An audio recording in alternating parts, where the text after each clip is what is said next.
ತಲಕಾಯಲ ಬೆಟ್ಟ ವೆಂಕಟರಮಣ ಸ್ವಾಮಿಯ ಬ್ರಹ್ಮರಥೋತ್ಸವ. ದಕ್ಷಿಣ ಭಾರತದ ಐತಿಹಾಸಿಕ ಪವಿತ್ರ ಪುಣ್ಯಕ್ಷೇತ್ರ ತಲಕಾಯಲ ಬೆಟ್ಟ ವೆಂಕಟರಮಣ ಸ್ವಾಮಿಯ ಬ್ರಹ್ಮರಥೋತ್ಸವ ಹಾಗೂ ಜಾತ್ರಾ ಮಹೋತ್ಸವ ಕಾರ್ಯಕ್ರಮಕ್ಕೆ ರಾಜ್ಯದ ಮೂಲೆ ಮೂಲೆಯಿಂದ ಜನಸಾಗರವೇ ಹರಿದು ಬಂದಿದ್ದು ರಥೋತ್ಸವ ಅದ್ದೂರಿಯಿಂದ ನಡೆಯಿತು. ಈ ಕುರಿತು ಒಂದು ವರದಿ. ಚಿಕ್ಕಬಳ್ಳಾಪುರ ಜಿಲ್ಲೆ ಶಿಡ್ಲಘಟ್ಟ ತಾಲೂಕು ತಲಕಾಯಲ ಬೆಟ್ಟದ ವೆಂಕಟರಮಣ ಸ್ವಾಮಿಯ ಬ್ರಹ್ಮರಥೋತ್ಸವ ಕಾರ್ಯಕ್ರಮವು ಕೊರೋನಾ ಸಂಕಷ್ಟ ನಂತರ ಸಾವಿರಾರು ಭಕ್ತಾದಿಗಳ ಸಮ್ಮುಖದಲ್ಲಿ ವಿಜೃಂಭಣೆಯಿಂದ ನಡೆಯಿತು. ವೆಂಕಟರಮಣ ಸ್ವಾಮಿ ಜಾತ್ರೆಗೆ ಆಗಮಿಸಿದ ಭಕ್ತರಿಗೆ ದಾನಿಗಳಿಂದ ಪ್ರಸಾದ ಮತ್ತು ಸಕಲ ಸೌಲಭ್ಯವನ್ನು ಕಲ್ಪಿಸಿದರು. ಇನ್ನು ವೆಂಕಟರಮಣ ದೇವಾಲಯದಲ್ಲಿ ಬ್ರಹ್ಮರಥೋತ್ಸವದ ಪ್ರಯುಕ್ತ ಸ್ವಾಮಿಯ ವಿಗ್ರಹ ಮತ್ತು ಗರ್ಭಗುಡಿಗೆ ವಿಶೇಷ ಹೂವಿನ ಅಲಂಕಾರ, ಬೆಳಗಿನಿಂದ ವಿಶೇಷ ಅಭಿಷೇಕ ಮತ್ತು ಪೂಜಾ ವಿಧಿವಿಧಾನ ನಡೆಯಿತು. ಹತ್ತಾರು ಭಕ್ತರಿಂದಲೇ ಅನ್ನದಾನ ಮತ್ತು ಪ್ರಸಾದ ವಿನಿಯೋಗ ನಡೆದಿದೆ.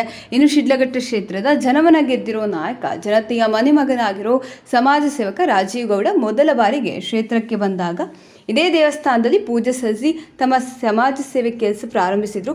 ಇನ್ನು ಬ್ರಹ್ಮರಥೋತ್ಸವಕ್ಕೆ ಹೂವಿನ ಅಲಂಕಾರ, ದೇವಸ್ಥಾನಕ್ಕೆ ವಿದ್ಯುತ್ ದೀಪಾಲಂಕಾರ ವ್ಯವಸ್ಥೆ ಹಾಗೂ ತಲಕಾಯಲ ಬೆಟ್ಟ ಗ್ರಾಮಸ್ಥರ ಮನವಿ ಮೇರೆಗೆ ಇಂದು ಗ್ರಾಮದಲ್ಲಿ ಶುದ್ಧ ಕುಡಿಯುವ ನೀರಿನ ಘಟಕ ನಿರ್ಮಿಸಿ ಲೋಕಾರ್ಪಣೆ ಮಾಡಿ ದೇವರ ಕೃಪೆಗೆ ಪಾತ್ರರಾಗಿದ್ದಾರೆ.